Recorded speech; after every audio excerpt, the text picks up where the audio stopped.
লক্ষ লক্ষ তরুণের হৃদয় স্পন্দন তাগুতের বিরুদ্ধে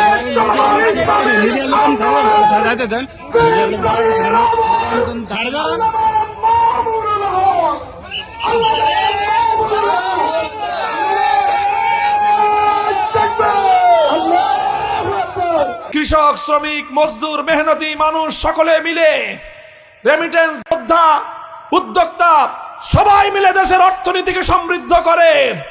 আর দুর্নীতিবাজ রাজনীতিবিদরা ক্ষমতার মসনদে বসে কলমের খোঁচা দিয়ে লক্ষ লক্ষ কোটি টাকা রাতের অন্ধকারে বাংলাদেশ থেকে পাচার করে দেয়।